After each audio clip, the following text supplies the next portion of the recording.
Hi, my name is Rich. I use the he, him pronouns, and you're watching my YouTube channel where I play amazing tabletop role playing games with friends. This is part of Star Wars Saturdays, an ongoing anthology campaign that I run for the Open Hearth community. Each month, I choose a different tabletop RPG and hack it, remix it, reskin it so that we can gather together and tell a story in Star Wars. This month is something a little weird. I kicked off last week with a completely different game, completely different characters, most of the same set of players. We have one new player, and we played a game called Broken Binary. Now, the idea was to have a little bit of a connective tissue between Broken Binary and the game we are playing today, which I'm going to butcher the name, but I'm going to try my best. Dian Xin, Electric Heart. And the idea was to look at opposite sides of a coin of a particular community. The Broken Binary was the idea of corporation security team coming into a financially suppressed area in a cyberpunk styled city in Star Wars called Carannia City. They came to an arcology called Block 13, also known as the Royal Palace, inspired heavily by peach trees from the movie Dread.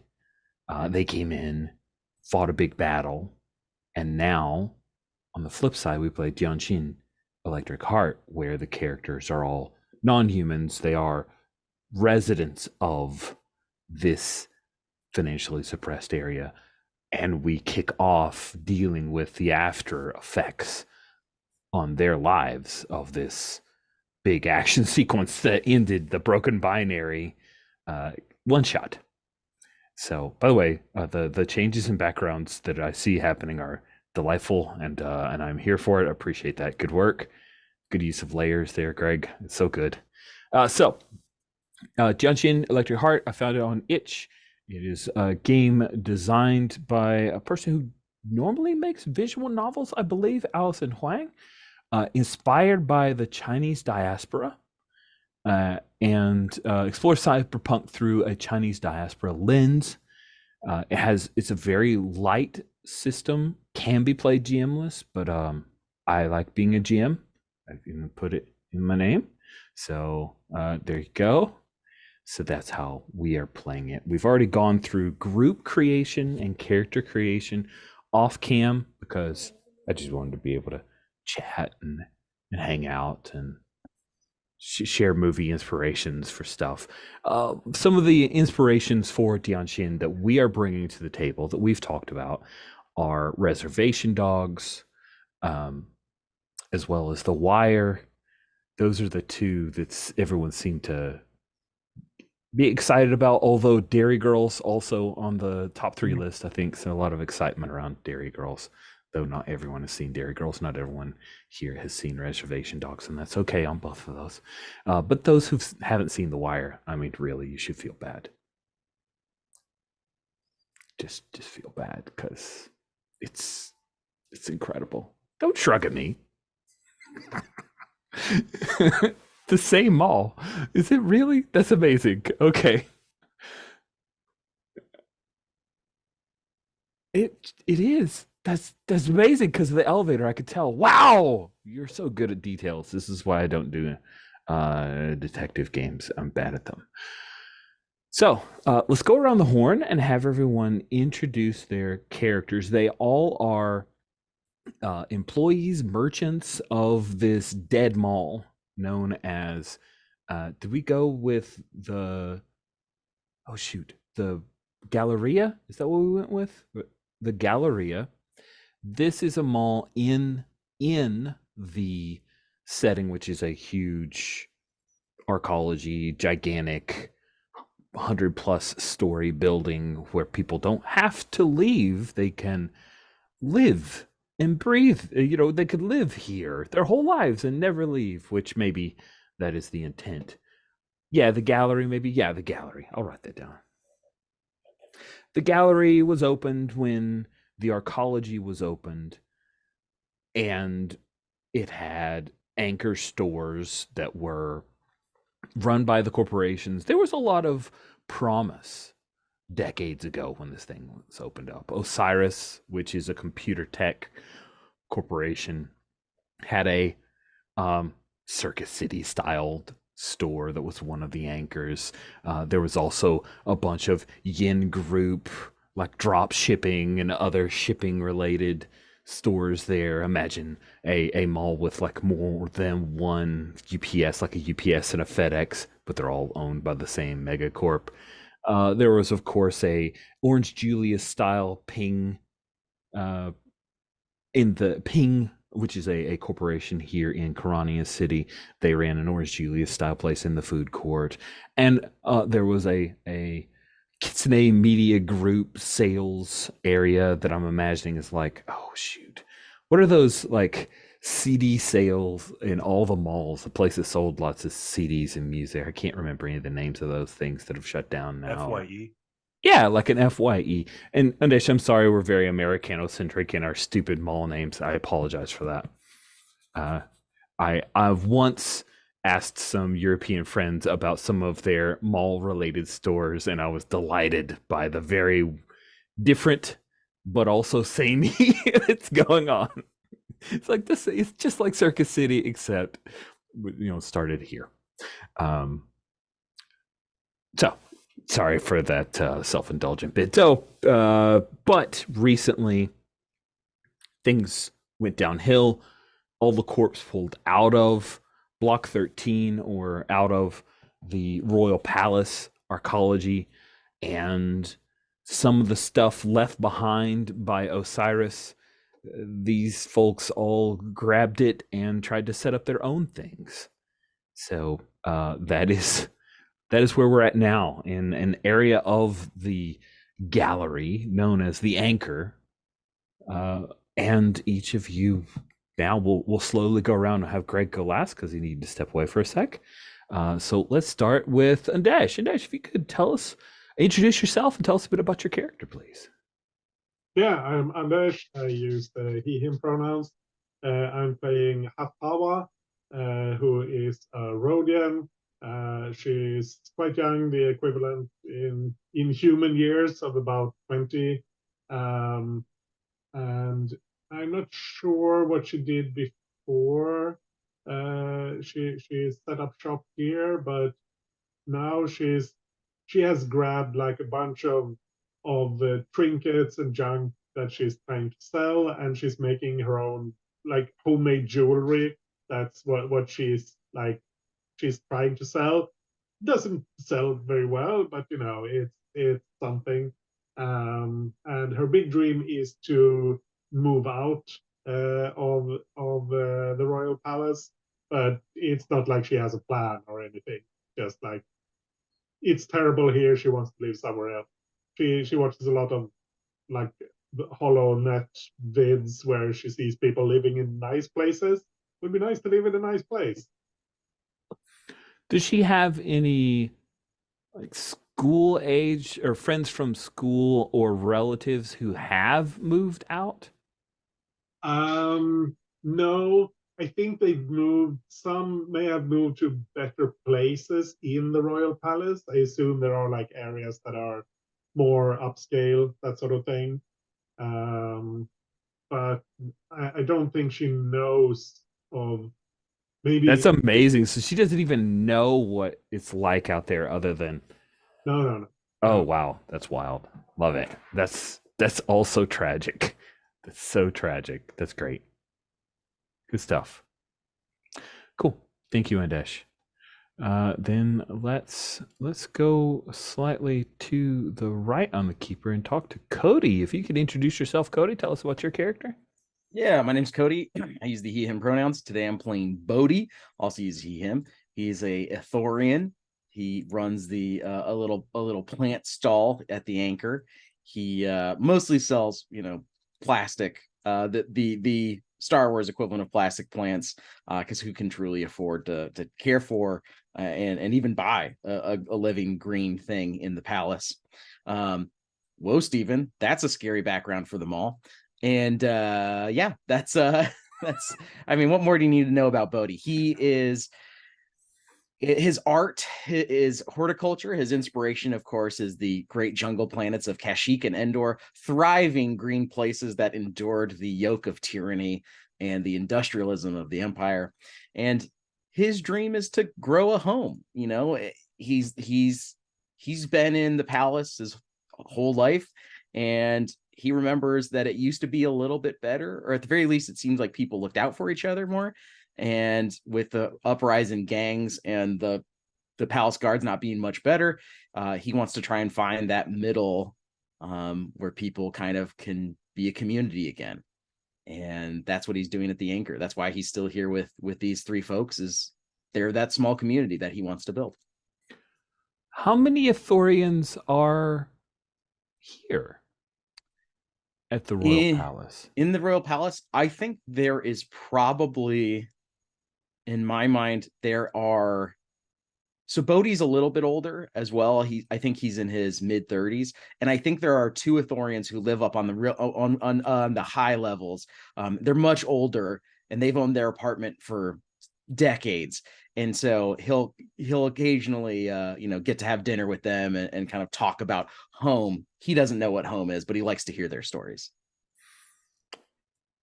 Okay, cool. There will be a point, I think, in the two sessions where I'm going to try to ask you about some kind of Ithorian related food that this other Ithorian family makes frequently. And I'm curious what Bodhi's actual opinion of the food is. Perfect. Cool. Good stuff. Let's jump now to Greg, who's playing a return. I think I recognize this. Greg, introduce yourself. Tell us about this character. She seems familiar. Hi, I'm Greg. I use he, him pronouns. I'm playing Taz Karatz, or just Taz, who uses she, her pronouns. She previously showed up in a couple Neon City Overdrive, and I think one more. She is a native to Carannia City. Previously worked at the Chip-Off Cantina, got in bad with her old gang, the Razor Girls, and now she's hiding. What better place to hide than the place nobody wants to go? That's this place, the Palace Gallery. She was working at the Osiris store, just before it closed, right? And has worked her way over to an unlicensed PAX roasted porg location, just known as Porg of Pack. So she is the titular noodle cart in the cyberpunk world, but she's known for always having her old blaster rifle underneath the counter, and she's not to be messed with. Yeah, I think she sort of positions herself as the protector of this little section. She's very overjoyed though that the I forget the Tradition gang, or what was their name again? Oh, the Lasai Kings. Lasai Kings. Yeah, I'll need to stick one. Yeah. I totally borked it. So, yeah, very happy to hear that the Lasai Kings have been kind of knocked down a peg. Because that's going to be really good for her side business, which is selling drugs. If somebody orders a extra spicy porg, she knows that means that they really just want spice. And so she's been dealing a little bit of spice on the side to make a little more income to try and keep this place safe. So she's expressly trying to make a little bit more income to keep this place safe? Yeah. Tell me about that, like in her mindset. How does that work? Well, there's obviously in the area there's a desire for spice, right? That the Lasai Kings were mostly fulfilling. But she can put that money to a better use than the Lasai Kings were just doing it for protection money. She's reinvesting that into this location. She's an altruistic drug dealer. Nice. And then, I'm sorry, but because you expressly said she's hiding, yes, what is her what's she calling herself? She's still calling herself Taz? It's a good question. I'm sorry. I no, love the it's a name good- Taz Karat. Maybe so. This is really like silly, but most of her previous people know her as Taz. Maybe she's just going as Karat now. Just the second half of her name. She mostly is known as Karat around here. Okay. But she is probably one of the few blue Twi'leks with a cybernetic Leku in the whole world. She's Yeah, not if somebody visible. really wanted to find her, I think they could. Yeah. Okay. Thank you very much. And then, last but not least, Stephen. Hi, my name is Steven. My pronouns are he, him. And today I'm playing Mogo. Mogo is an Anzellan whose pronouns are also he, him. Mogo has been at the mall through the heyday of it and everything. And I think so. There's a small clan of Anzellans referred to as the Palace Rats that wander around and clean things up, repair things and keep things working. The escalator doesn't work great anymore, but they do what they can to kind of manage stuff. And specifically, Mogo is really excited to talk to all the different people, learn their language, doesn't learn enough, can basically just barely communicate in a lot of different languages. But, is always eager. I think they run basically a junkyard. There's all these pieces of stuff that have been left behind or maybe appropriated. And, they're like, oh, you need that part? I don't have that. I have something that might work with some duct tape. Let's see if we can't get that to go through your stuff and maybe it'll work. Yeah. Oh, that's funny. That reminds me, completely unrelated to Star Wars, but there is an Italian restaurant in Myrtle Beach where they have a guy who plays the xylophone. Am I misremembering the name accordion? of the instrument? Accordion. Thank you. It plays an accordion, and he says he can play any song you want. Just list a song, and if he doesn't know the song, he says, "Let me give you the gypsy version." Which is just great and very funny. So he then plays whatever the hell he wants and says it's the gypsy version of the song you asked for. Very fun. That's amazing. So there we have our members of the Anchor crew. So your home base is the Palace Gallery, which is the dead mall, broken mall of the area. So now we are going to proceed through the phases of play. So there are 7 phases of play in Dian Xin: setup, action, profit, rest, regroup, time skip, and aftermath. During setup phase, the group meets up at their home base. Now, this may be like mostly out of character. There may be some in character. We'll feel it out. It's a scant game. There are no instructions on here's how I envision this going. It just describes the phase. During the setup phase, the group meets at their home base. Each character introduces 2 problems they currently have, one that is urgent and one that is less urgent. Example problems: there's a leak in the roof, something has been stolen, rent is due soon, a friend has gone missing, I have a stalker. Everyone then collectively determines which problem is the most urgent. All problems are then assigned ranks, and the most urgent problem is given a rank of 3. Urgent problems are given 2. Less urgent problem are given a rank of 1. Then you figure out on how you plan on addressing the most urgent problem, and after that decision has been made, you move to the action phase.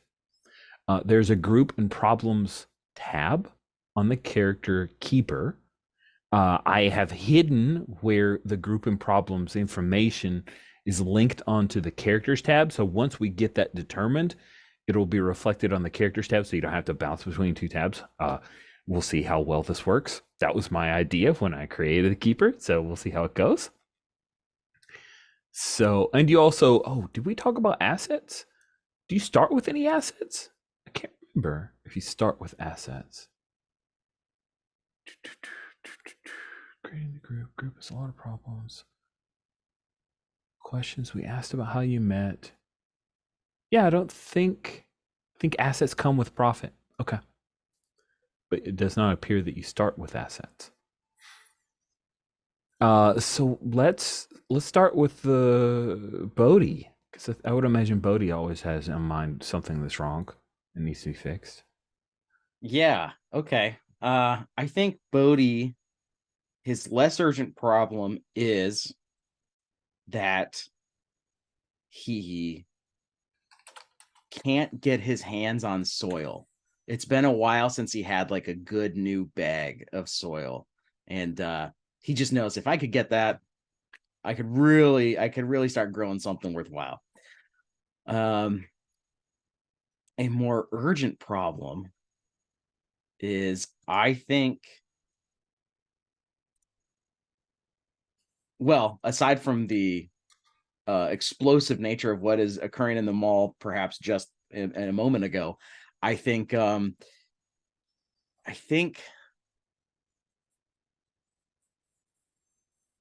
tough. I'm trying to think of these problems.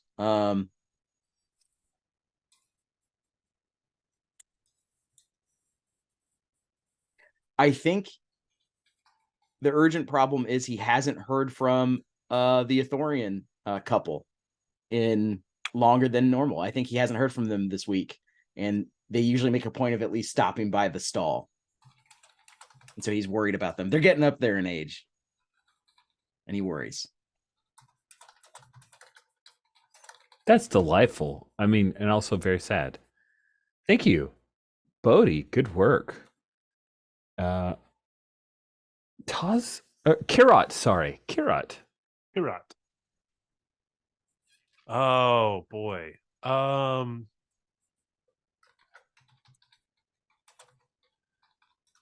think what she views as the less urgent problem is that demand is soon going to outstrip her supply when it comes to spice. Oh, yeah, you had an initial like influx of people who couldn't get stuff from the Lasai Kings because they're licking their wounds, and now you're running out of stock. That makes so much sense. Yeah. And she views that as the less urgent problem. That's probably the more urgent problem. But she's like, oh, it's all right. It'll work itself out. What's the worst that can happen if I don't have the drugs when people need them? And then I think the more urgent is that one of the corpse, let's see, who would be, well, I mean, who was the hit squad for? The hit squad were so the Lasai Kings had stolen something, and from the corp, and they sent their corp? Oh, I'm sorry, the Kitsune media. Kitsune, okay. So the more concerning thing to Taz, Karat, sorry, is that the Kitsune group is starting to make motions about reestablishing an anchor store in our location.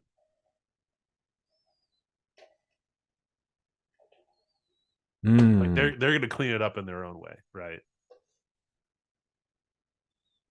Like a Whole Foods Express, right?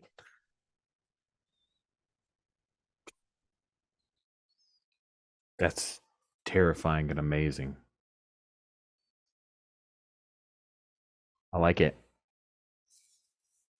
Good. And you are updating because you're the scribe, so thank you very much for those. Listen, doors need to stay open, Cody. And I understand why your dog's upset. It's rude of a neighbor somewhere to close their car door in such a loud manner. Hercules just will not abide that. Your dog's name is Hercules? Yeah, we have two German shepherds, Hercules and Artemis. Oh, it's delightful. I'm very excited about that. Cool. What about our Anzellan friend, member of the Palace Rats? I'm going to dovetail into Karat's last statement. The bigger problem, the more urgent problem, is that the Trandoshan that was part of the gang Lasai that was Kings. here, the Lasai Kings, that was protecting us, was killed during the fight. I think we watched his head explode at some point. Yeah. And he was the one who we paid in small amounts, maybe in spice, to turn a blind eye so that the Lasat Kings didn't come after us and, push us out or anything like that. So That's your more urgent one, Stephen? that's the more urgent one. That's correct.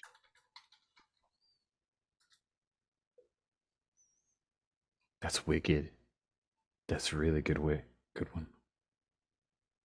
And the less urgent one, the less urgent one is that all of the old folk here, the regulars that stick around and work in the shops, are blaming each other for the fight that just happened, and they don't know.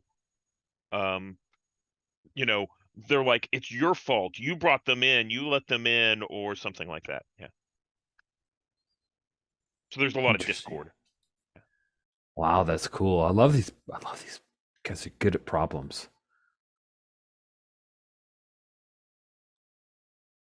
Okay, awesome. You're able to get all those. And now, Paula, from your point of view, what are some...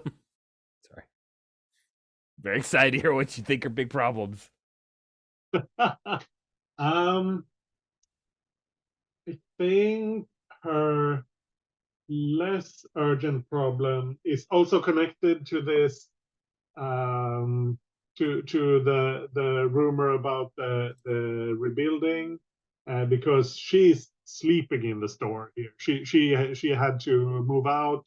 She's like a middle child, and her parents like there's no room here anymore in the tiny apartment where they were living. So she had to move out, and she couldn't find a place to stay. So she's living in the store. If they move, if they're going to remodel here, then she doesn't have a place to stay. So that's the less urgent.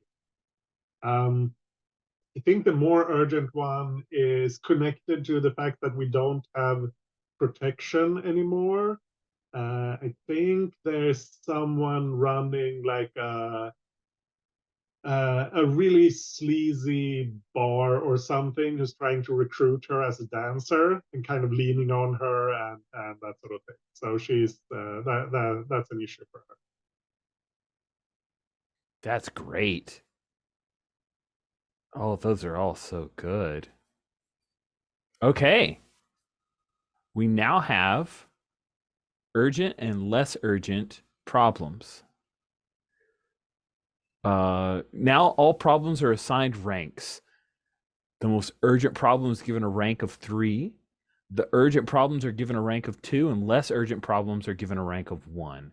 So I think since everyone who's brought them have called the less urgent less urgent, then they're all 1s.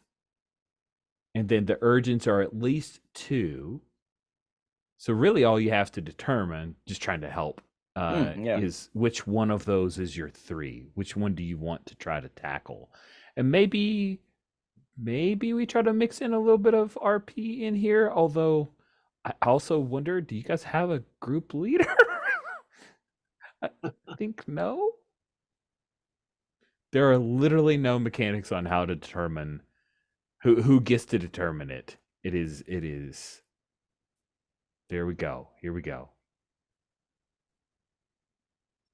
Real quick, Rich, we are, when the game kicks up, when we enter whichever phase of 7 is the play phase, is not, I mean, we're playing right now, we're having a great time, but the in fiction phase, which might be now, I don't know, we're having a great time.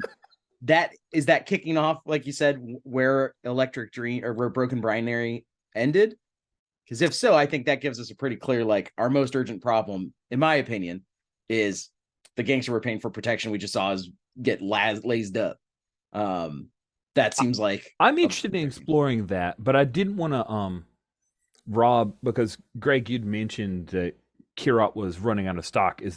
Are you okay if we're kind of rolling like right now? Maybe I don't think she had a whole lot of stock to begin with. So the whole problem is that the demand is going to quickly outstrip her supply. Okay, awesome. Yeah, and I think I think like, the day after, like the morning after that fight, right? Like we're trying to pick up the pieces in the morning. Okay. You guys all cool with that? I like that. Morning after Yeah. sounds great to me. Yeah, Yeah. I like that. Rot is also very concerned that this loyal customer has been shot. And she's willing to accept that might be more important than Kitsune coming in here and taking away Hawa's home. But yeah, I think that's probably that's where Karat's head is, at least.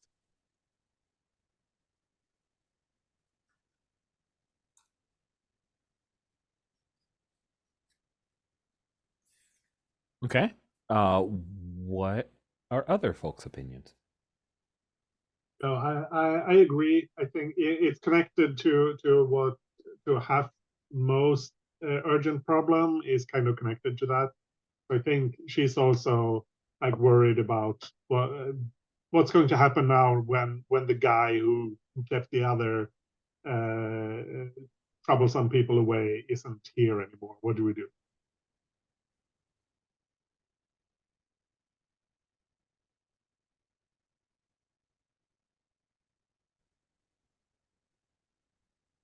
Rich, I think you're muted, Yeah. or you might be testing something. I don't know. I'm muted. Thank you very much.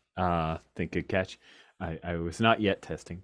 So it sounds we got 2 votes for gangs we were paying for protection is gangster we were paying for protection is dead.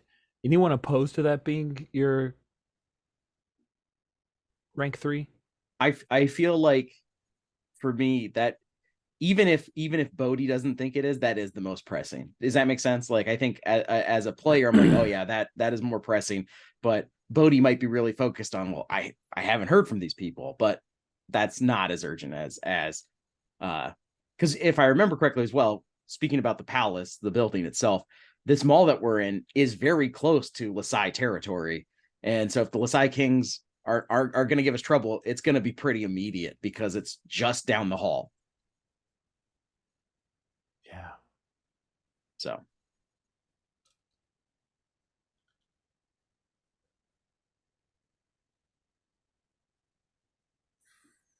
Cool. Then let's go ahead and bump that one up to a 3. The gangster you were paying for protection is dead. Excellent.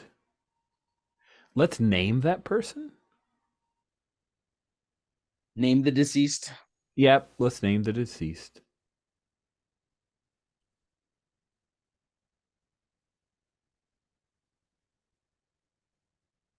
I have a name generator for Trandoshans that I like that I was using just earlier. It does. I don't know. I don't always imagine Trandoshans always having last names. I've always imagined them as like a single name kind of Especially gangster. Yeah. Yeah.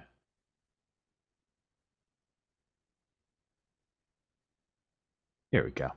So I've unhidden our group problems, and you can see now the group problems are on the character tab, and I'll put in a darker red. This is the one you're working on.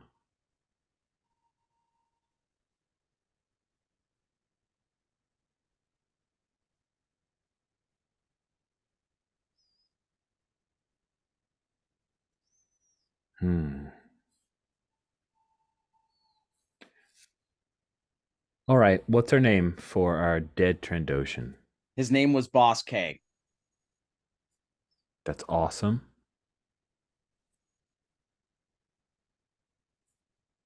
Anders liked it.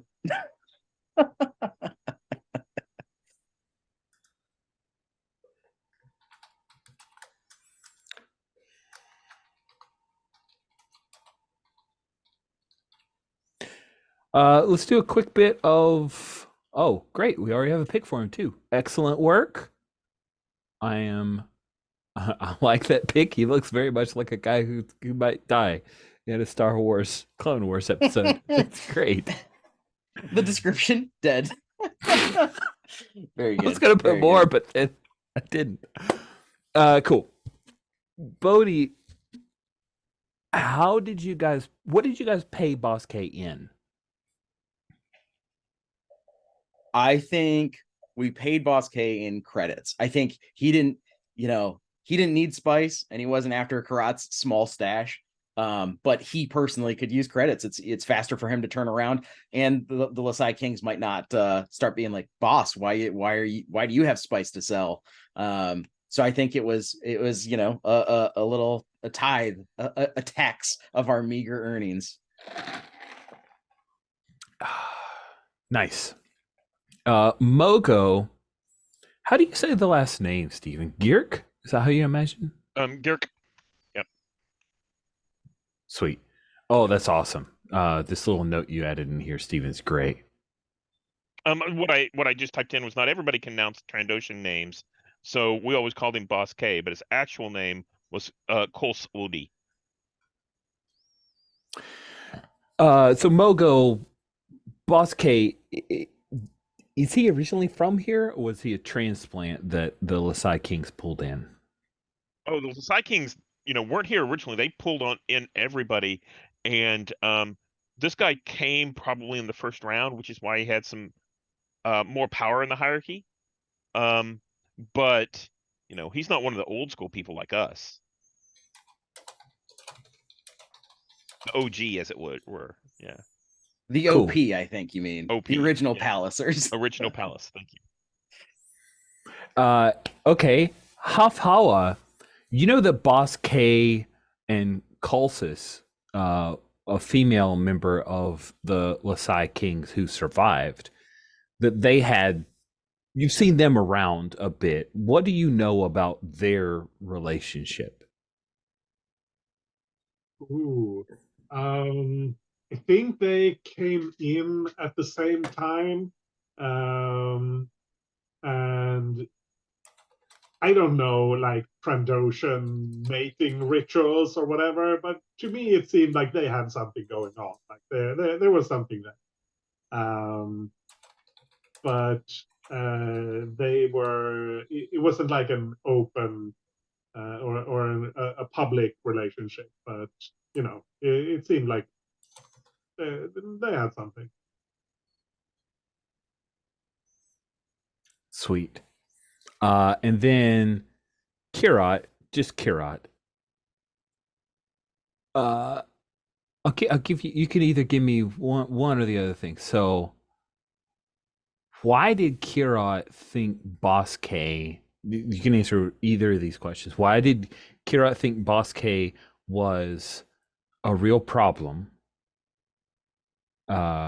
Or you can tell us how it is that Peer Jit survived when the rest of the Lasai Kings were killed real hard by the Kitsune Media Group Corp Hit team.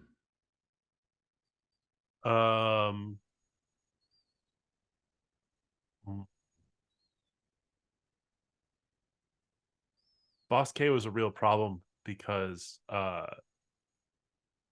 the other members of the Anchor don't know this, but we weren't able to make our last payment.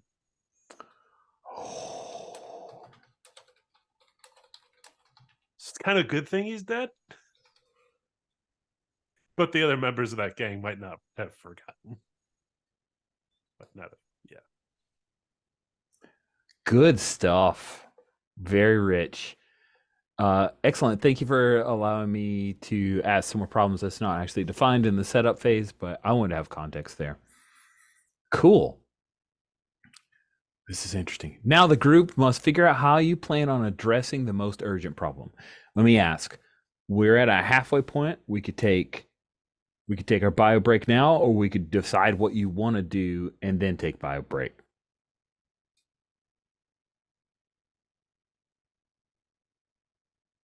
Let's break now. All right, break now. Okay. We talked a little bit during break, and there is a fantastic idea on the table of starting off with a new scene. So we ostensibly, within the phases of play, you guys need to determine what your plan is to deal with not having protection from a member of the Lasai Kings who is now dead. And the opening scene, suggested by Cody, thank you, is your shops, the anchor, dealing with the aftermath of the huge blaster fight that had. So, Greg, just so you know, and for anyone that didn't watch the Broken Binary, there was a point when a freaking speeder came down this, because there's a central open space in the arcology. It came down and fired a blaster cannon, and the engine was hit, so it spun around and fired wildly. So there is some serious devastation. A lot of people were hurt. A number of people were killed. But we'll frame a scene of you guys having to deal with that aftermath for your shops in the anchor. Bodhi's been here the longest, so we'll start off with Bodhi. What is it as the camera comes on? What is it that Bodhi is doing? What's he dealing with that's broken? Yeah, Bodhi, he's moving through his pretty small stall, and he's kind of these large fake artificial plants have been knocked over. There's like a half of one that from the heat of the fire is fully melted, and he's just kind of eyeballing it, thinking, maybe I can fix that. Goes to another pot, kind of writes that one. He finds the one that a living thing, something he's been growing for a while now, has been blown out of its planter, and he starts gathering up the soil and kind of huffing and puffing. And he's just getting that stuff put back together, trimming melted branches and leaves off of things where it can be salvaged, and where it can't, he's just kind of leaving it on the floor and thinking about it. And I think he puts it together pretty quickly, all things considered, and he sees one of the others kind of approaching into their stalls and getting to work on things, and he just kind of leans back and watches them work, rolls himself a little death stick, okay. Hey, morning. Who is it that Bodhi sees? I think he sees Mogo. I think Mogo's running around, tending to things that are blasted up, electrical panels that have been blown off walls. So I think he's here pretty early as well. Bodhi's an early riser, and as far as he knows, Mogo's working 24/7. And it's the reason you think that is because there's multiple Anzellans, and we take shifts, so you can't really kind of figure out which one is which, right? And you're like, oh yeah, Mogo's always around. Bodhi's always, Bodhi has the Athorian slow form of speaking. So by the time he's saying a hello, often an Anzellan has already run past, and he's like, it must have been Mogo, because he didn't stick around to talk, and he never does. That's right. And I think so Mogo specifically is in the stall next to Bodhi's, and I think it's going to be it's probably the Ping's knockoff cola Orange Julius place, right? And I think he's got the some plasteel stretched stuff that he's putting over some of the containers that holds the drink, and this is like a Ping slurry, and it's been cracked, and it's kind of fallen out on the ground, and he kind of puts this plasteel looking thing over it to patch it up so it'll hold liquid again. And he turns to Bodhi and he's like, that was awful. We haven't seen, I mean, it's like a wrecking crew came in here and just destroyed the place. It's been a while since we've had something like that. They mostly leave us alone. Do you know who caused it? What happened? I wasn't here when it all went down.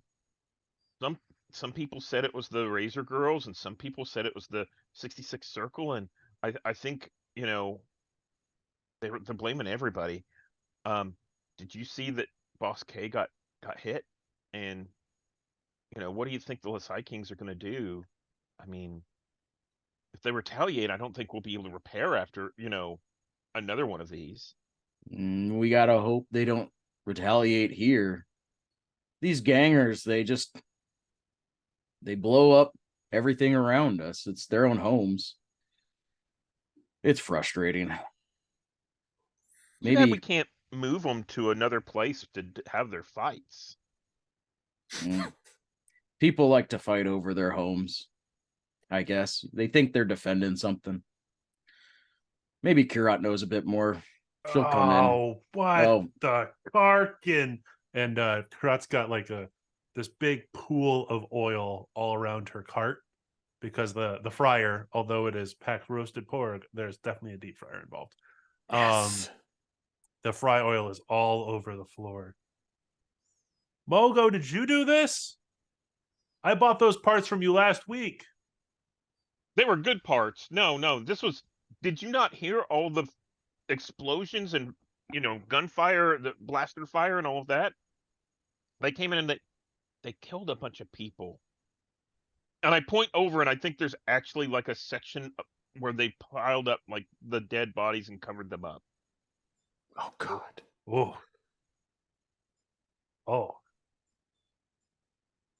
Anybody we know get hurt? Oh, probably half of them are people. We all know people here.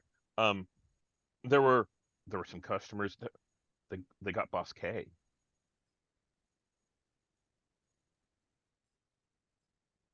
Park, and she kicks the wheel of her glorified food cart. I think it probably tilts a little bit, and Mogo kind of gets out so it doesn't fall. She grabs it really quick. I mean, do you have any more of these fryers back there? She'll just like start helping herself to whatever's behind the counter. No, we don't have any more fryers, but we'll fix it up. We've got parts that'll work. I don't suppose you got any soil, Mogo. Oh, no. You got parts. You got anything organic that I can use? We've got what I've got is I've got that foam that they put flowers in to make them stand upright. Would that work? It's got a bunch of holes in it, but yeah. Not for what I'm trying to grow, but I appreciate it. Keep my eyes out. Thank you. I appreciate that. Karat, you remind me of something. Have you ever heard of a carrot? You're just like that. You aid in weight loss. You're not good for my blood pressure, though. And Karat's just like doing a quick count of everyone who's here. Has anyone seen half? She wasn't caught up in it, was she? She should be around here somewhere, I think. She's almost always here when I'm here. I think she pops up like behind one of the old counters. Yeah, I'm here. Oh. You didn't get hurt yesterday, did you? No, but my sleeping nook here, it's just wrecked. Well, my stall's basically righted. Let me see if I can help you with anything. No, I've got it. It's fine. Oh, okay. As you like it, Half. That's fine. But it's clear that she's just kind of embarrassed of having anyone like get into her space. It's just kind of an out of character question. Who was Boss K supposedly? I mean, the way protection rackets work is like you pay me or I come and mess your stuff up. But was Boss K was he saying that he's keeping somebody else out? Of course. There has to be some kind of threat. What were you going to say, Steven? I was going to say the way I thought it, he was keeping the Lasai Kings out. So basically, we would pay him, and he would make sure that their attention was diverted elsewhere. Oh, so he was keeping those. Okay, I thought he was with the Lasai Kings, but he was okay. Got it. Okay, he is with the Lasai Kings, but he's keeping them. It's like, oh, we don't need to go to that level. That's fine. There's opportunities elsewhere.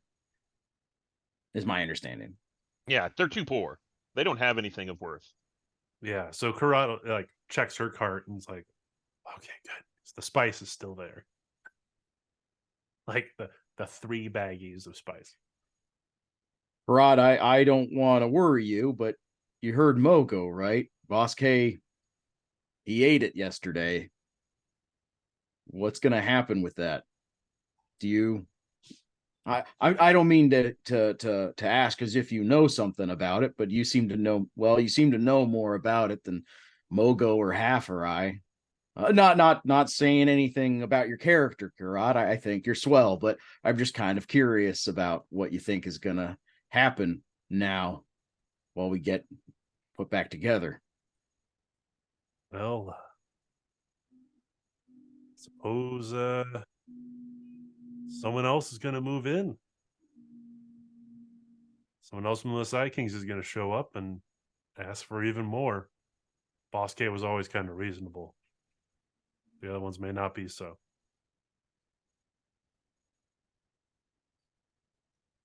I don't know. We have much more to give, to pay. I don't have any more. And it's just like she pops her head up behind the counter and then disappears behind it again. Well, I can't pay in coin, but I can pay in parts. I mean, I can probably find, and Mogo's like picking up things off the ground and stuffing them into a bag. Like, this is garbage. This is something that might be useful later. That's not a bad idea, Mogo. If the Lasai Kings are going to be a part of our community, we could help each other out. Maybe we don't need to give cred. Maybe we can. Maybe they probably don't want to plant, but maybe there's some trade we can do, or you can fix up for them, and they can. I'm sure they got hit pretty hard. If we got hit this hard and we weren't even the target of this, surely they didn't come in and just start blowing up the place, right? That wouldn't make any sense. You're right. Maybe we should find out what they were looking for so they won't come back. And Mogo wants this scene. Okay, I want this scene. So basically, Mogo is like following where some of the action went. And if I recall from Broken Binary, there's like a little closet room off to the side. Yes. And he opens up this closet room, and I think there's probably some of the Lasai Kings are probably still there because no one's come to clean out this closet. But it's full of like equipment and like electronics, and it's all been shot up, and like some of it's probably still sparking and stuff like that. But we get this, Mogo moment where he kind of opens his eyes real wide, and we get this. Whoa! You found a Yeah. bunch of trash, Mogo? It looks like they might have been coming here. They must have wanted all this computer stuff. Oh, computer stuff. It's all computer stuff now. Can you help me carry these guys out? I mean, Mogo, you don't. You want to steal from the Lasai? No. Well, we should move this because we don't want it here in our home.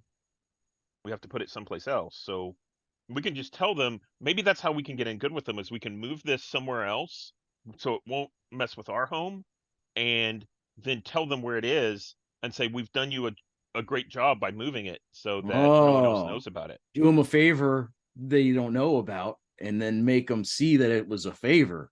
Yeah. Right? Yeah. That's kind of like what Boss K was doing for us. I like that. Honest trade, I think. Rod looks a little skeptical about this plan, but she is also relieved because she doesn't think this was the Razor Girls who came in and shot the whole place up, which is good.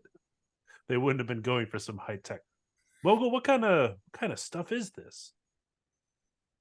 Oh, it's fantastic. It's like all sorts of broken like electronics, and there if you knew what you were looking at, you probably do. There's some high-end like wetwork stuff in here that used to be really good, but there's parts missing. Did I hear you right, Mogo? There's hydroponics gears back there? For doing wet work, you said?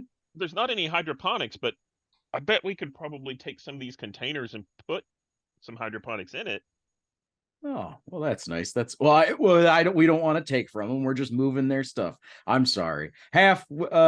You should have a say in this matter. You're a part of the anchor. Yeah, I'm just thinking that if we move it and someone else takes it, and we say that we moved it to there and it's not there, then they're going to blame us. Oh, that's a good point too. Mogo, you know all the nooks and crannies, though, right? It'd be safe. We could trust you. Well, I mean, I know space where we keep stuff and where we could get through the walls, but there's Who's not enough we? space for this. Well, us. But like, I'm not sure that there's enough space to store all of that stuff. And I don't know what Lasai Kings wanted out of here. So, could we talk to him first? Maybe we just don't tell them, and I don't know how Boss K was doing this, but he was the only one who really showed up here. So if he's not around anymore, maybe not the others won't show up either. I'm not sure about that. Mogo, could we sell some of this stuff and maybe just give it to them as credits? They Selling might would have already be good. counted it as a loss. Yes, I mean, selling would be good, but Mogo pointedly looks around at all the broken shops and everything. Everybody needs some of this stuff, but I don't know that there's any credits to be had. That plan. So it sounds like the plan is to try to find something that will appease the Lasai Kings in order to keep getting good, possibly get another person for protection, another arrangement. Is that what? Yeah, but maybe now that I'm thinking about it, we should just check on them first. It's neighborly. Okay. We don't want to just go in and try and make a deal. They might be hurting. They might need help, Mogo. Yeah, yeah, we should. Now's a great time for us to support them so that we'll be closer to each other. And Mogo starts going through and, pulling out some of the important things. Like, I think there's probably a scanner that might be able to be reconditioned to be like a medical kind of scanner to see what's wrong with people and things like that. So he's pulling out a few things and stuffing it in that bag that might be useful when we talk to the Side Kings. I think Bodhi, he's going to turn to his stall and find not the biggest, but not the smallest plant that's still pretty good looking. He puts it in a little pocket. Says, "This is pretty nice. They'll like this, I think. I'd like this. This is nice." Okay. Karat's grabbing a vibro knife in case things don't go so well. Karat, I have my shears over here. I don't need that knife. Yeah, boy, this isn't for a plant. Half is picking up like a couple of arm rings or something that she thinks Trandoshan might like. She doesn't know what kind of jewelry they're into, but Oh, those look really looks nice. with an arm ring. I agree. I think arm rings are pretty fetching. Nice. Cool.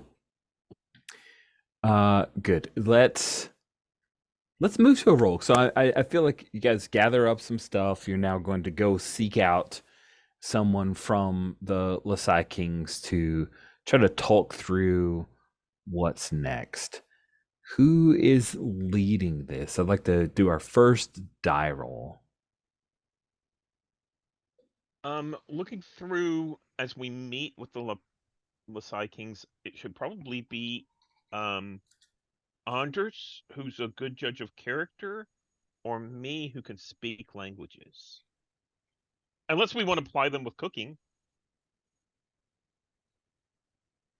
It's always good to take, it's always neighborly to take, some food. Well, until you fix the fryer, Mogo, I don't have any. Oh, okay, that's right. I like the idea of a montage of us of Mogo talking to a bunch of other people Mhm. in the palace trying to figure out where the gang has gone. Yeah, that's good. Yeah, that sounds perfect. I like it. Cool. Then the game has a die roll system or a die pool. So what you'll do is figure out, is this, if you're talking to people, it sounds like you're going for Xin, which is communicating with other people and thought. Yes. And I have 2 dice in that. Okay, so hold on a sec. Let's see. You each have a specialty. Want to make sure we're applying that correctly.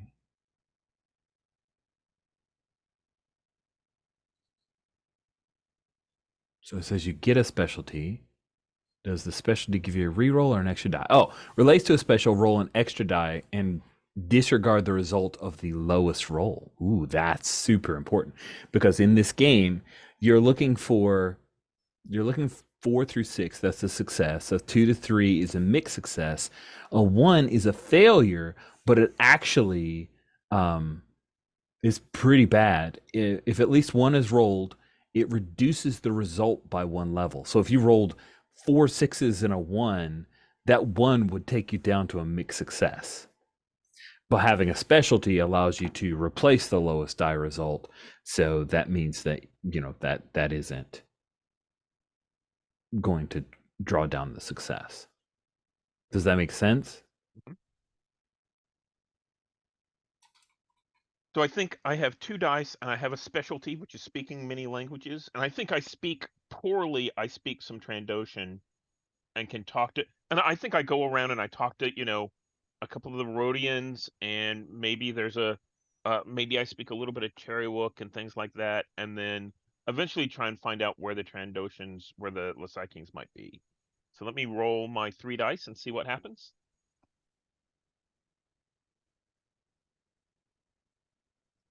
Okay, I have a 5, a 2, and a 1. Okay. And because I have a specialty, we can Mhm. ignore that 1. Okay.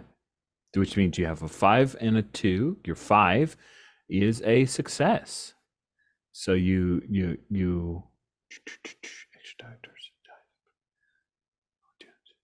highest roll of each stat determines the outcome. Cool. Meaning that you have a success. You're able to locate where the Lasai Kings are. I think because we've got a rich amount of folks around, let's say, I don't think you'd be talking to a palace guard. You're just talking to regular folks. So you find out that, we'll say it's a Rhodian. It's one of the people that Hafhawa maybe pointed you towards. An older Rhodian woman who's generally in the know because she doesn't work for a Yen group, but she works for like knockoff Yen group. So she travels all throughout the palace, delivering messages and stuff. So she'd be a good person to contact to understand what's going on. And she tells you, yeah, they lost their slicer. Remember Boars, that old man? Yeah, the corpos came in, took him, killed everybody. The ones that are left, they went up. They're up in the top, tippity top. Where I hear that Marisak is. Marisk. You would know that Marisk is a name that's only been mentioned a few times to you by Boss K. He's used Marisk as I gotta make sure Marisk never comes around. Because if Marisk ever shows up, you guys are in deep poodoo. Yeah, we do. I don't think we want to meet with Marisk. I think we just want to meet with like some of the other people. Boss K. I mean, we want to meet with another Boss K. So we'll go up, and maybe they'll let us talk to them you know, maybe they'll let us, in so we can talk to some of the lower people, and they won't, everything will be okay.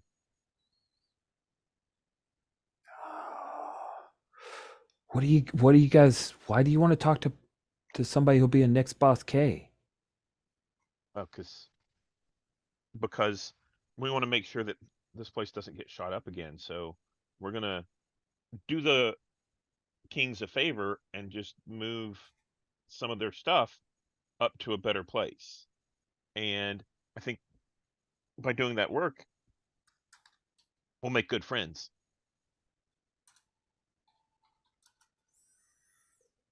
Okay. Do you think you can show us the way?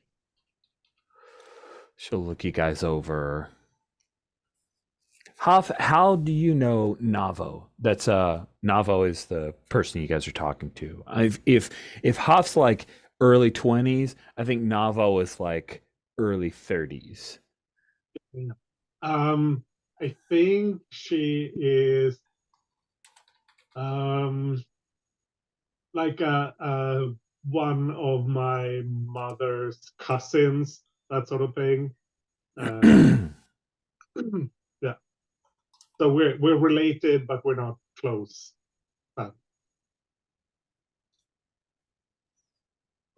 Cool. So you're trying to convince her to take you somewhere? Let's see it. Cool. You want me to roll this? I do. Yeah. Let's see then. So I've got 5 in this. 5 in the top.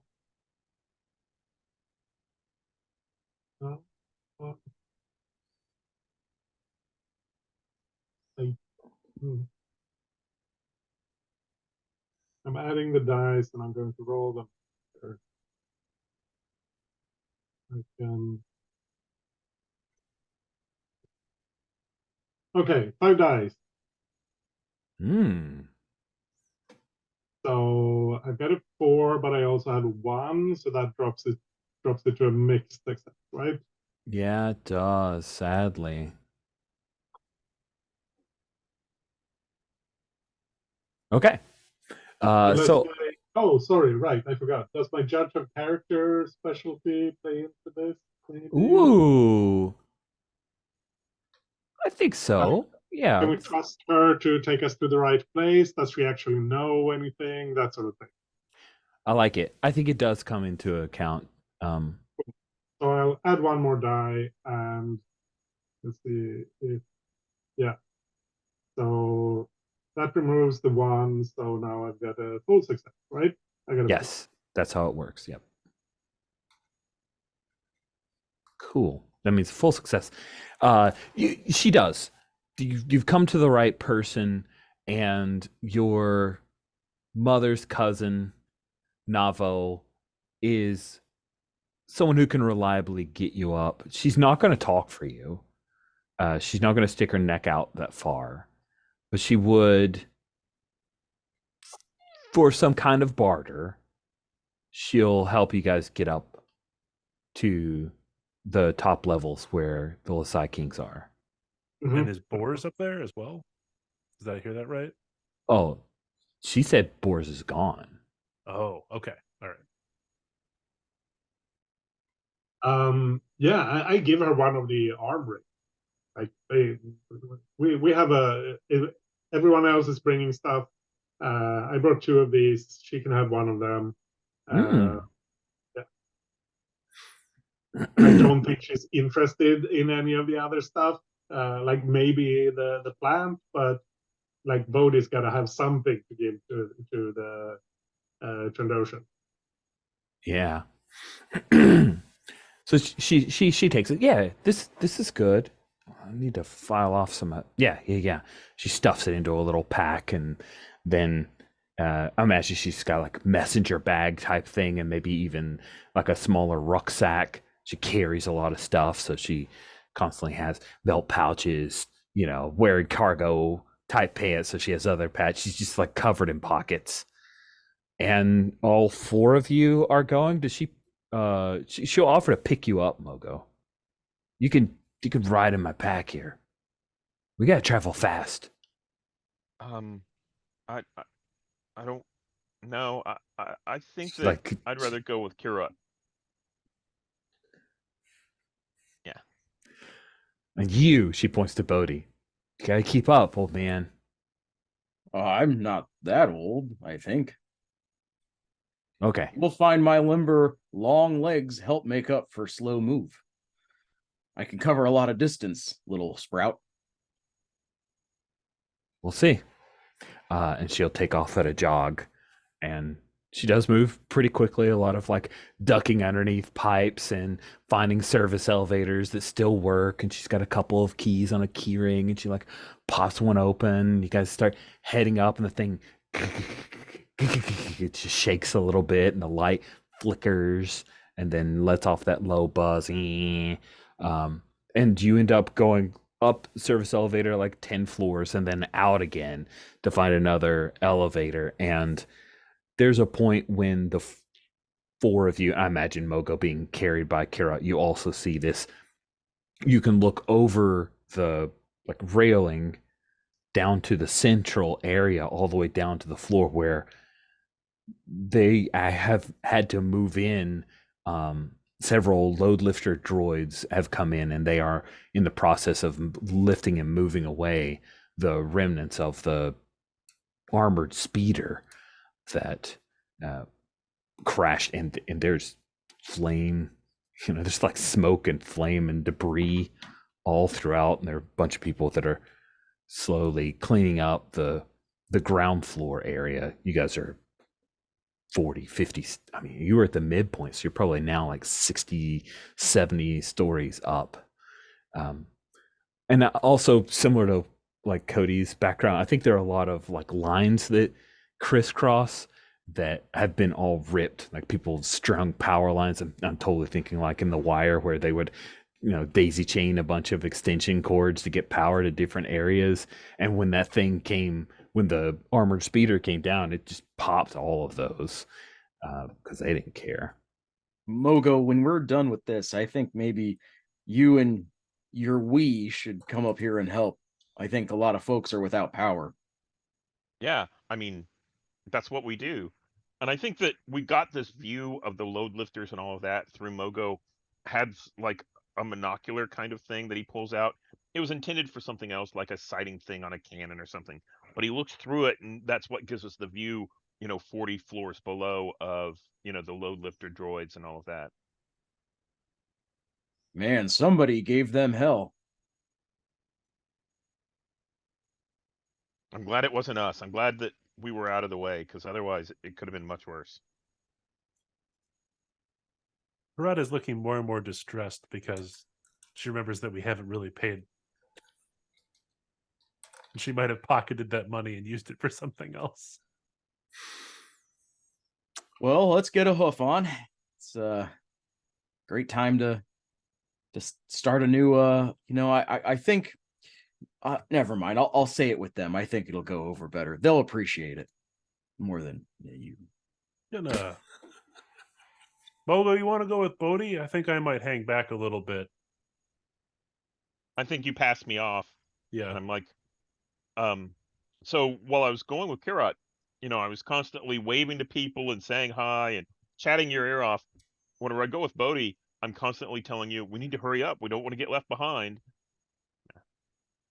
There's no reason to be unneighborly. Hey, how's it going? You have power? That's good. If you need a plant, come down to my stall. Nice.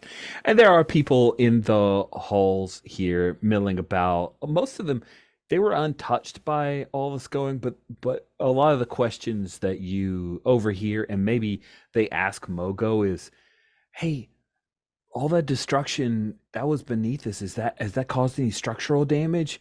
Nobody from the palace admin is answering us. Should we? Is this unstable? So I don't know. We haven't been able to test everything out and check everything and see how structurally sound everything is. But what I can say is, if it hasn't fallen yet, I think we're probably okay. That's a great answer. That's an old engineer answer. That's great. Sweet. At the last, as you guys hit like 85th floor, Nova tells you guys, or Navo, not Nova. Navo tells you guys, we have to huff it the rest of the way. They don't want any regular folks on the elevators going up this high. Oh, it's highly secure. It's not worth it. It's not worth the trouble. We'll just take the stairs here.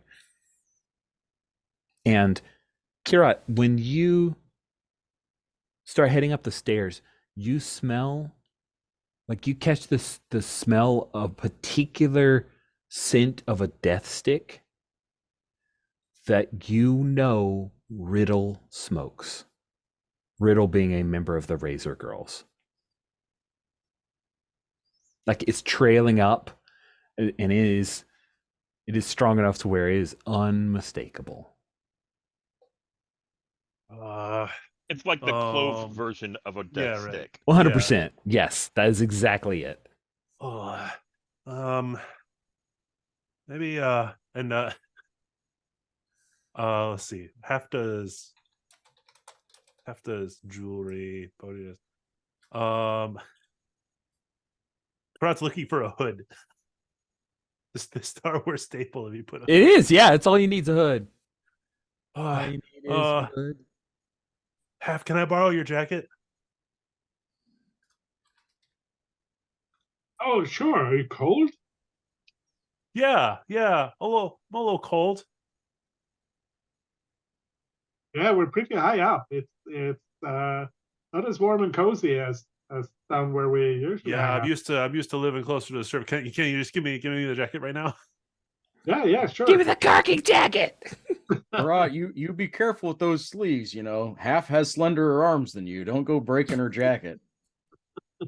She's like pulling a lot of stuff out of the pockets and trying to find other places to put them.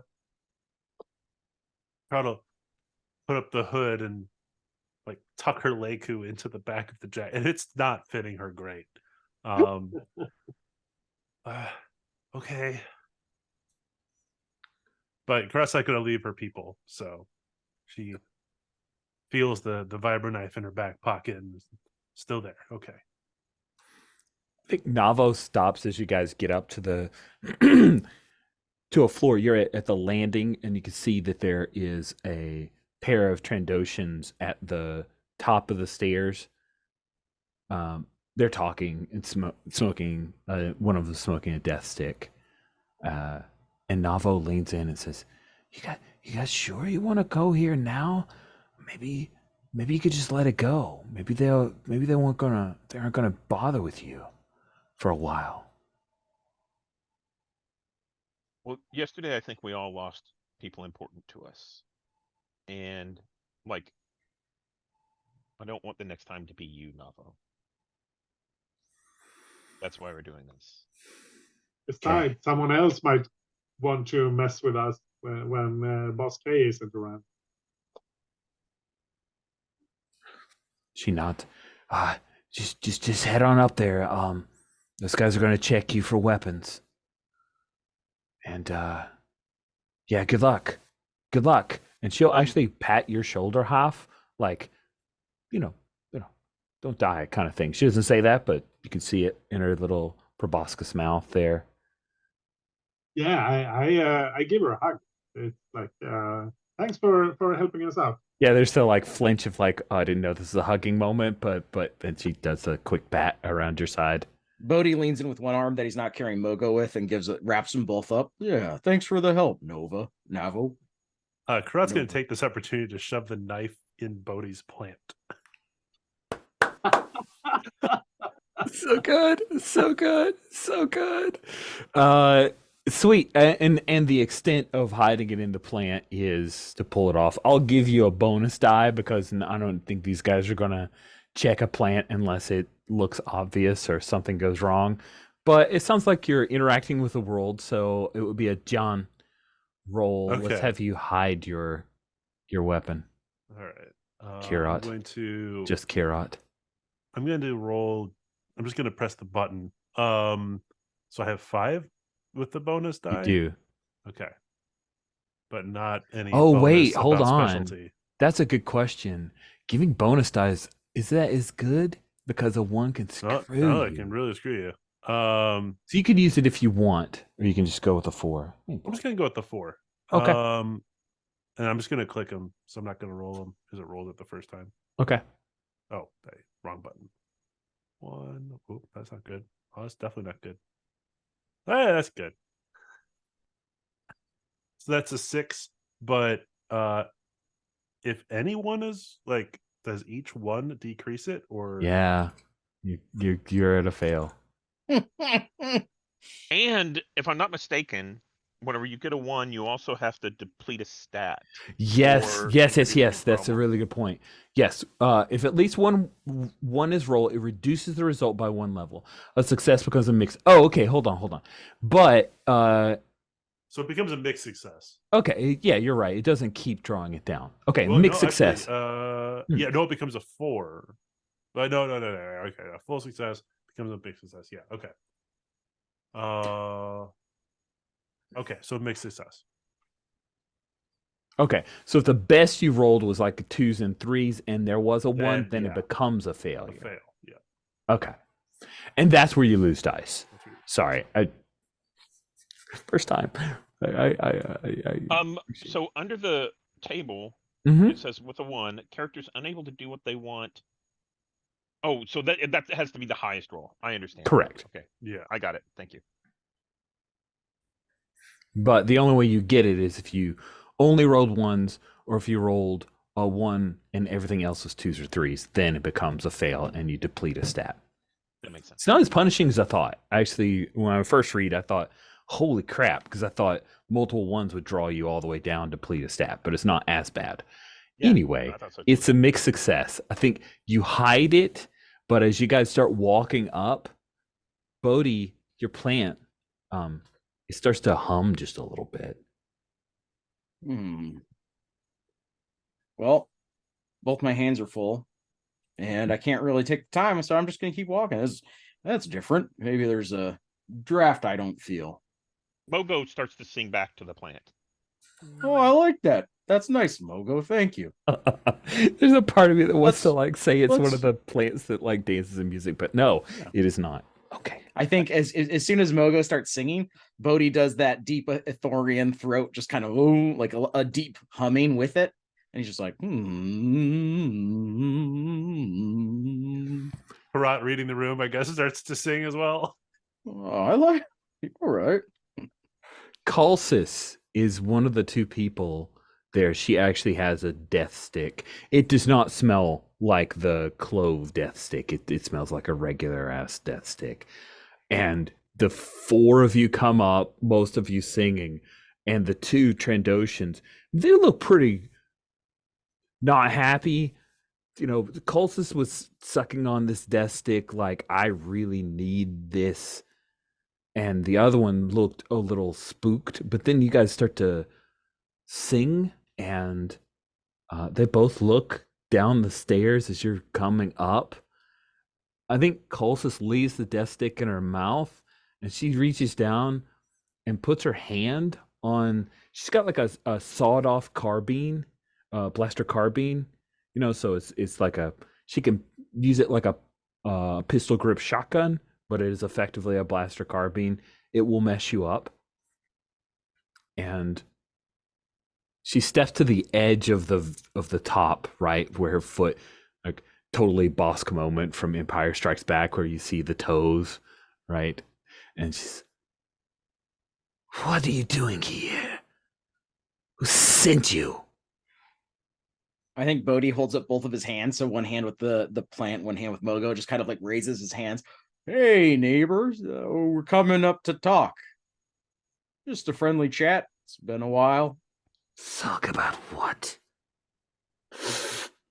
Well, there was a lot of And she damage that blows happened. death stick smoke like on you guys. And puts it back in her mouth. Sorry, go ahead, Mogo. She did There not was a lot of apologize. damage downstairs, and you know, we know that we heard that they were looking for something that you guys had, and we found all this stuff, and we brought some stuff back to you, and just to let you know, we can move it for you if you want. and I think he points, and we brought you a plant, and I pull some of the stuff out and look up at I look up at Bodhi. Show him the plant. Yep. Here's a nice plant. I think could make a fetching addition to your loft here. Can't say I've seen the inside of it though, but I imagine it would brighten any chamber with its mostly Durasteel. What did you walls. find down there? You get a feeling you're getting a read from she's not interested in your plastic plant. Well, that's not very kind to just It's not ignore. very neighborly at all. Not very neighborly at all. What did you find? What was left behind? And I pull out, like, out of that bag, I pull out some of the junk, and it's mostly broken, but, like, I think there's one of those scanners that I mentioned, and maybe, like, maybe a jack port or something like that would go into a droid socket. Pierre, get the scanner. Not just the scanner though. We got a lot of things to offer to kind of we'd like to meet with. Did you know Boss K?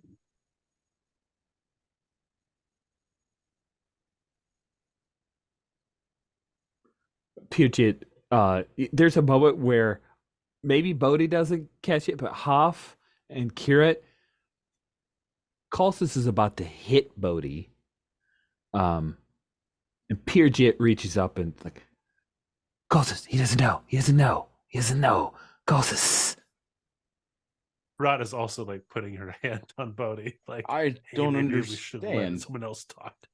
Oh, I just We are bringing things to you to say we hear your loss and we share in your loss, and in our culture, and I think I speak a little bit of Transocean, and I'm like, in part of our culture, and I hiss this out, the plant represents regrowth, and it was a present brought by us. And she'll hiss back. She hisses back angrily in Trandoshan. This is not a plant. This is an insult. And he speaks of my dead lover. And remember, I speak bad. Like, I don't. Yeah, speak so she any says it like language very really, well. really fast. Yeah. Imagine you're like, Donde es el baño? And she just rattles off a bunch of shit back at you that you're like, wow, that was way too fast for me. And it's like, I'm saying, like, plant good, make friend. But, like, I turn around and I'm like, put down the plant. Put down the plant. Hey, all right. Bodhi leans over pretty far, bends over, puts the plant down. He says, I just think you should let the beauty of nature remind you that growth is a constant process, and each stage is a part of our journey. The door opens up. They didn't open it. The door opens up. I imagine it like opens in, right? It wouldn't open and hit them. It would be one of those like opens. It's a physical door. And the four of you, the Puget and Kalsis, both look over their shoulders. They're not nervous because it's coming from what they think is the place of safety. And you see a Chiss woman. She's got half of her head is shaved, and she's got white hair that's like combed over. She doesn't have the red eyes of a Chiss. They're both like this yellow, glowing yellow. And that smell that you caught earlier of the cloves, it must be coming from her because she's got a death stick in her mouth. And she's wearing this high-collared, nice-looking jacket. And she appears to see all of you guys like in the stairways. Kalsis says, "Get out of the way. Move." Bodhi reaches down and grabs his plant and shifts to the right. All right, well, if they're leaving, can we go in?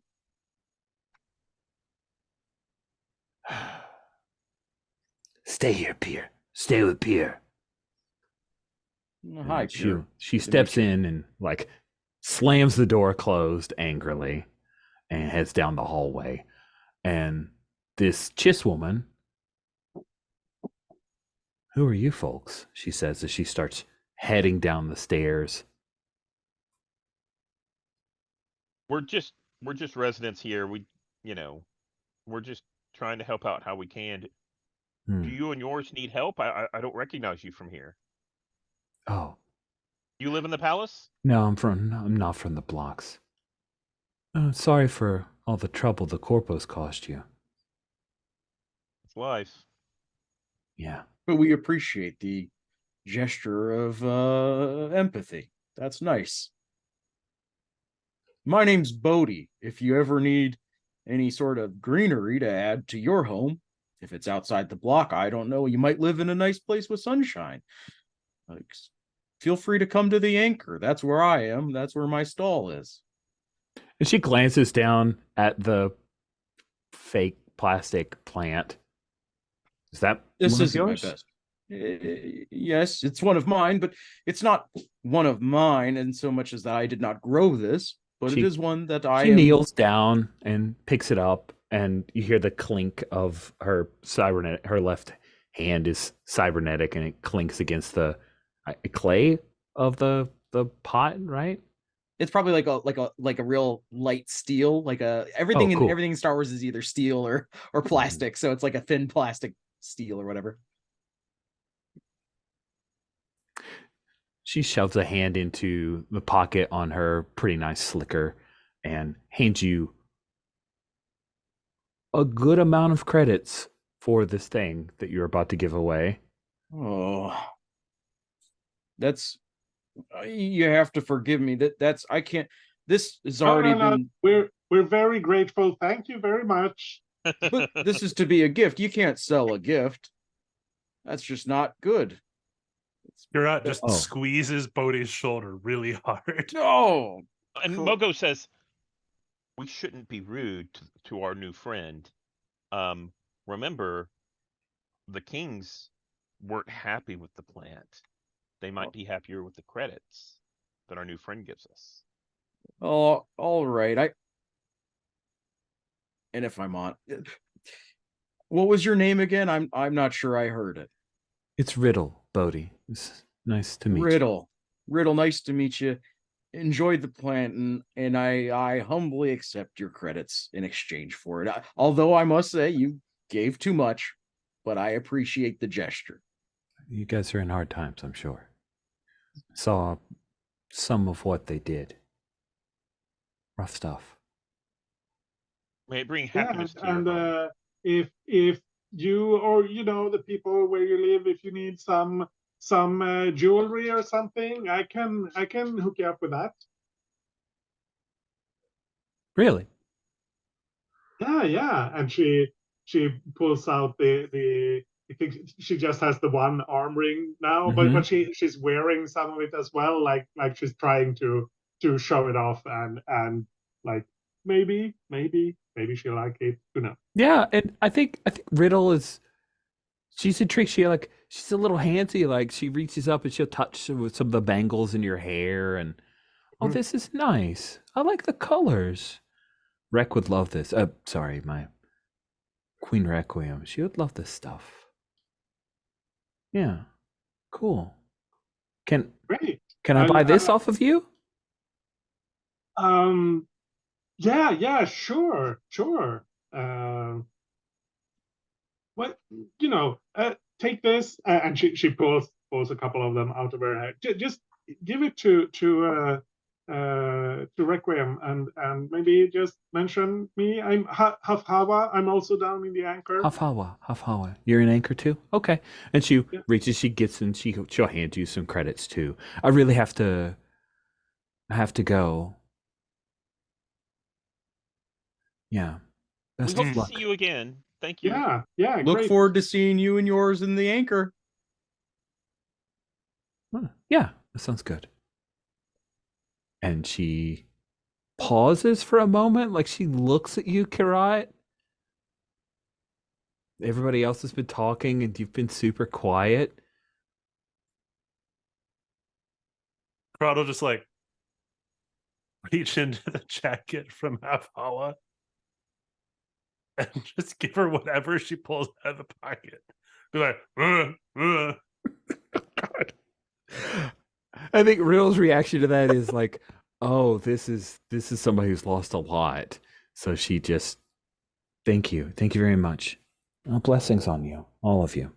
And she'll slip past. And I think as she slips past Hoff, you catch that she has a blaster. Whoa, my camera just decided to get weird. Let me fix that. There we go.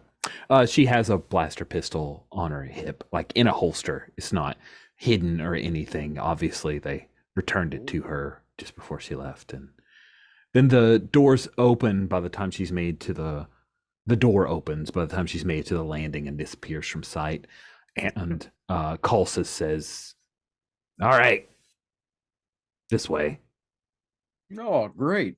Let's go. Oh, Bodhi starts patting his pockets. He holds up a hand. I know what I'll give them. Lead the way. You head down a hallway. It's much wider than the hallways downstairs. It's also a hallway that's contained. It doesn't look out over the central area. This is a much more secure portion of the royal palace. And you see there are a goodly number of Trandoshans here. Not as many as maybe there used to be, but you catch 6 milling, kind of moving back and forth between some of the buildings. Not buildings, but rooms. As you walk past, you see that there are 4. Yeah, I think there are 4 Nautilans who are wearing these surgical, like not surgical, but like scuba mask kind of things, and they are very obviously dealing with drugs. Like they are cutting up and slicing and printing Lasai. And I'm just curious, what's Hafawa's reaction when you walk past a pretty obvious area where people are just openly making drugs on this floor? I think she likes, I almost said makes big eyes, but that's kind of the Rhodian. It's your whole deal.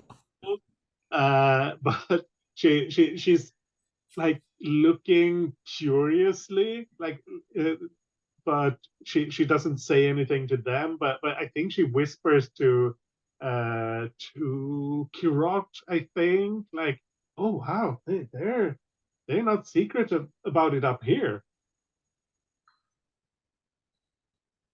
just keep quiet. We'll just keep walking. Oh, okay. And she just keeps looking, like not Yeah, she just being keeps discreet at all. I love it. Then Colsus, she leads you past that and then opens a door. And Kira, the smell of that clove death stick, it like trails into this room. Sitting in the room, it actually looks, well, kind of like an office. It has a desk. It has a computer. This is a computer from like Star Wars Western Games D6 modules. So it looks like a computer from the 80s. It has a very large monitor, a clackety keyboard, but it's not on. It's just sitting on the desk. And there are a few. They're not Trandoshans. Rich going to look and grab an interesting alien species. Ooh, a pair of Ratataki. Yeah, a pair of Ratataki who are in here. And the person sitting at the desk, obviously sitting at the desk because it's power move, is, if you look at Marisk in the Underworld Folks, he's not big. He's not a big Trandoshan. He's probably about Kirot's size. But there's something about the cut of his clothing. It's nice. It's not ostentatious. It's just good quality. It's like that. Oh, this person's wearing khaki pants, but these khaki pants are $500. You know, this is nice chinos. You know, he looks up. I understand that you represent the merchants from floor 52. Yeah, we're some of them. We call it the Anchor, and I'm Mogo, and we're here to help out in whatever way we can. It looks like the Corpos, of course, that they did a lot of damage to us, but it looks like they were coming primarily after you, so you guys might be hurting, and we just came to help. We found some of this stuff, and I pull out like some of the broken pieces that were left over. We found some of this stuff, and I think we can probably move it and help you get it to another place. And that way, it helps us and it helps you too. And you are. You can call me Marisk. And with that, Mogo was like, "Oh no, not you!" and kind of ducks back behind. So you did make the talk, so you get to walk the walk. Please roll with your engaging with others, your Jin, your heart. Yeah.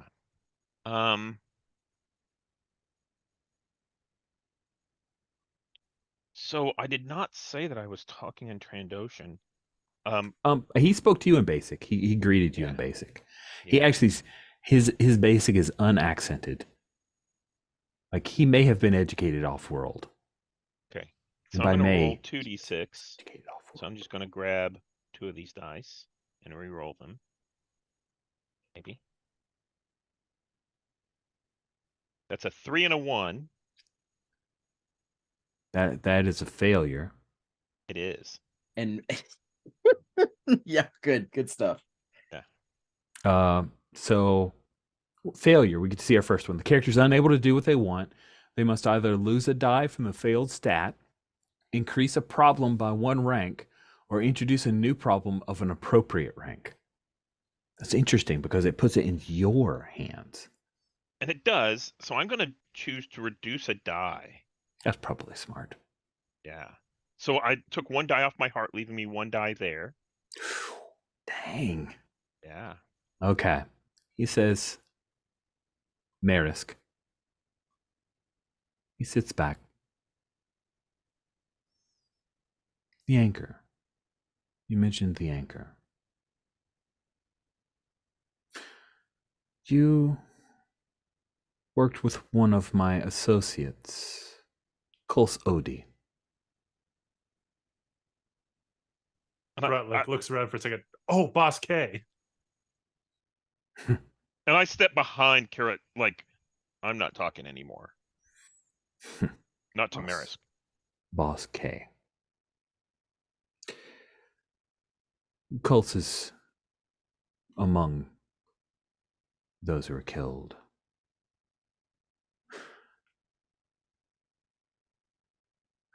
Kuls had not passed along your payment.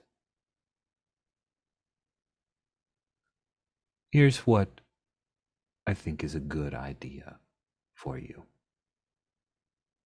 You're offering a service. We certainly will need it. I'll send Kulsus to watch over you as you clean up things. That will take care of a portion of what you owed to Kuls Odi, to Boss K, which is what you owe the Lasai Kings. And then you can pay her the rest, yes? In credits. The same arrangement as before, with a small discount for the effort that you're putting forth to help clean up things, so that the Anchor can be successful in the future. That sounds really sorry. I'm Bodhi. I run the stall down in the Anchor, and I had a plant for you, but it didn't make it up the journey. But I have something else. And Bodhi reaches into into his pocket to pull out a little, like, it looks like a little dice bag, a little rough spun thing, and he pulls out a few seeds. Any time of great pain is a time of transformation and a fertile time to plant new seeds. And he offers up some seeds. And he says, I don't have the soil to grow them right now, but And he reaches his hand out and he picks at them. They're actual seeds, right? These are actual seeds. These are Queen's Heart seeds. The Queen's Queen's Heart Heart is what they grew in Naboo in the Queen's Palace. I thought it would be a fitting plant to grow here. This is fascinating, Bodhi. Thank you. You're very welcome. Bodhi's pretty chuffed. He's all right. Yeah, this went great. I think what my associates are trying to imply, boss. So we're looking for a new arrangement. And Karat meant like gestures to the drug room behind. You have a logistical issue.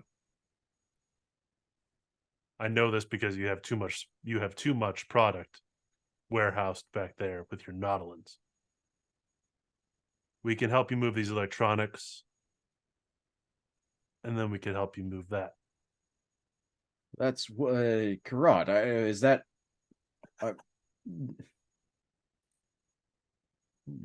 We don't have credits. They shot up everything worth anything down by our store. Oh, so Karat's removed the hood. She's like unveiling herself here. Greg's So just she's removing still the hood 'cause hooded. it's bothering Okay, him. it's okay. Greg can remove it. I just want to make sure that seemed like a character gesture, so I wanted to check it. Sounds like you're trying to cut a deal here. Yeah, a drug deal. That's important. It is important. Cooking is your specialty, so that will pay off as you roll your meager 2 dice. 3, I get a bonus. Oh, well, you could roll the. Let's make a quick determination. The way that it says a specialty works is that if you have a specialty that applies, roll an extra die and disregard the result of the lowest roll.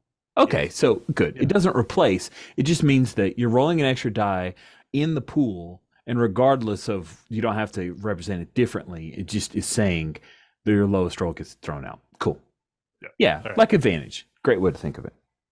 All right, here we go. I'm rerolling the 3 that are by themselves that are blue, like Karat.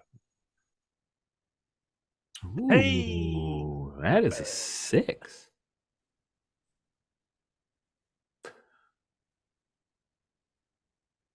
What's your name, young lady? Karat. Karat. The rest of you are interested in what Karat is offering to help us move product. Think half is like taking half a step backwards and like not consciously distancing herself, but definitely like Physically I'm not moving involved backwards. with this. You can tell this has struck a chord. He is quite interested in having some people move his product. But he also gets the sense that Kira is an aggressive so-and-so, and he wants to see, are the rest of you in on this, or is this all going to fall on Kira's shoulders? So the deal is struck. He's asking if you are all in on the deal, or if this is just Kirat's new job. Just this one time, right? It's just to help move that, not that and.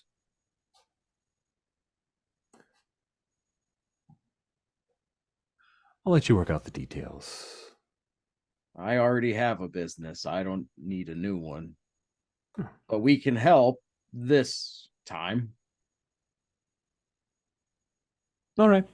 Culsus will be your new contact. She'll make sure that you receive the product that you'll be taking care of for me.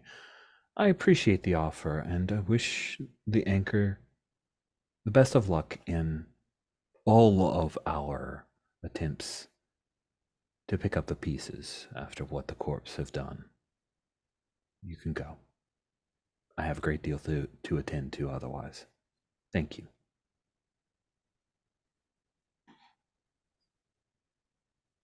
do you then go? Okay, cool. And I think that's where we will close this scene. So next session, we will hit all the other phases of play, which seem to go pretty darn quickly.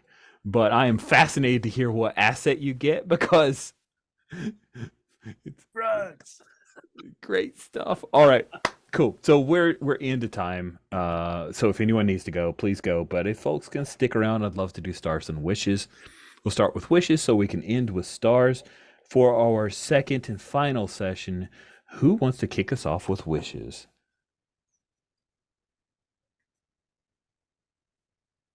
I guess I'd like to see us get into some real trouble and not just almost trouble. Yeah, I think maybe I'll second that one because I that fail with the drug dealer feels like it was like we're about to be murdered. And that's not what happened. So it's like I'm also very curious how that's going to come back to bite us, and I'm sure it will. Yeah, I'm You excited. bet. I mean, you guys are moving product, and yeah, in an area that used to be the Losai Kings used to have a hold on, but now don't. So yeah, let's just say, in my mind, you failed to get different protection. Yeah. Got it. Cool. Okay, cool. I'm glad that you guys are vibing on that. That's great. Other wishes? I'm interested in the Chekhov's vibro knife that we handed to my ex gang boss. That she was definitely she probably recognized me, but she's definitely gonna recognize that blade. And I'm also interested in seeing a little bit more of us interacting with the other, like, there's obviously the edgy, scary side of this, but I also love the sort of comfy us being as a community thing. So I want to see a little bit of that. I love the intro of this, but that's Star's territory, so I'll shut up. Thank you, Greg. Steven, what about you? You've been quiet. Got any wishes? I wanted to see more of the system, and I was thinking about. I think I've seen the pieces of the system I was interested in. Like you, I thought it was going to be a very punishing system and keep the downtrodden down. And it seems like if you can work in your specialty, it doesn't get to be that bad. So I kind of wanted to see what that was like. And it's kind of why I was rolling a little bit more and pushing a little bit more to see what a failure looked like. And failure is interesting as well. So I think just interacting with the system is kind of what I wanted to see and how that applies to the story that we're making. Yeah. Cool. Good. Beaker is extremely needy. He keeps bonking my stuff so that I will pick him up. Anyway, Stephen, you went last with wishes. I know. I bonked your nose. I'm sorry, buddy. You get to go first with stars. Did you have any stars, Stephen? Yeah, I mean, I like the world that we've built. It's and I have to say, it's very fascinating that you set this after the last session, the previous game, to show off like how the destruction on the street kind of happened. I thought that was a great setting, and then all of the characters that we have here are really interesting.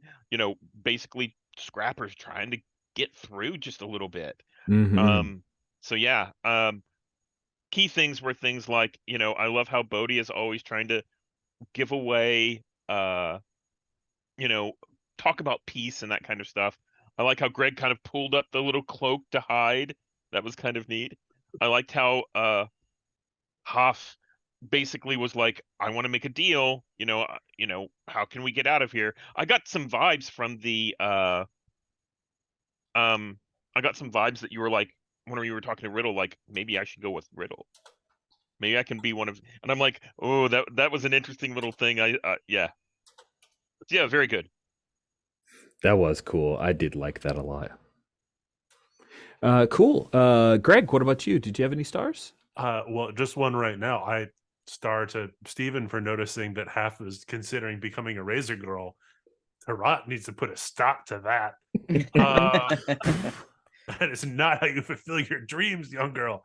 No, I super enjoyed the little thing. I wish I had been in the previous session. I couldn't be because of work reasons, but I really enjoyed that.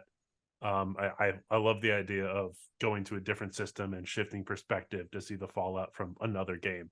And then I am enjoying the system. I think it has a lot of, I think there's some tweaks that I might make, but I've only played one session of it. I've only rolled the dice once. So I think it's fascinating for how slim it is. I really enjoyed it. And yes, I loved Bodhi.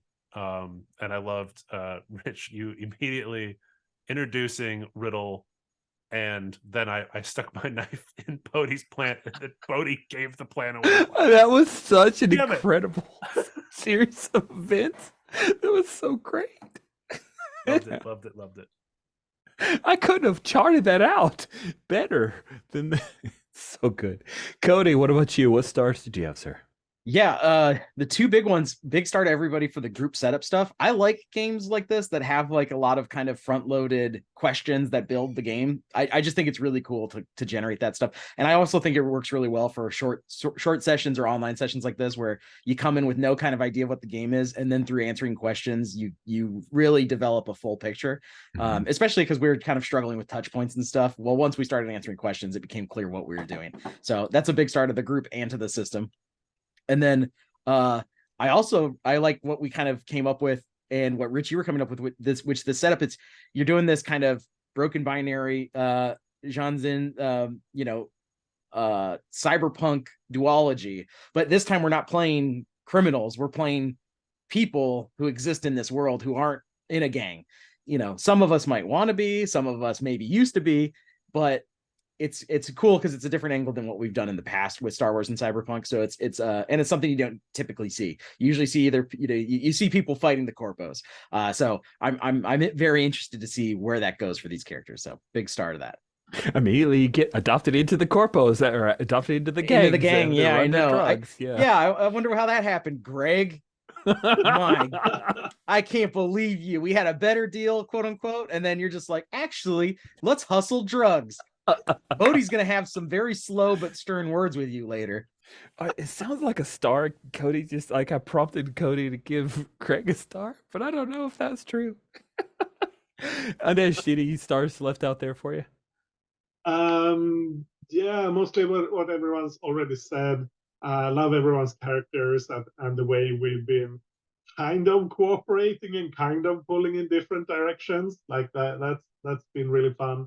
And like it's not that she wanted to join the Razor Girls, it was just that here's someone who's actually from outside of here. I want to leave. Maybe this can be a way out. And she's like really naive about what it means when someone's coming out from a drug den, and just that sort of thing. But also a star to the system for this, where we got to pick our troubles and prioritize them. I think that was a really good way to set up a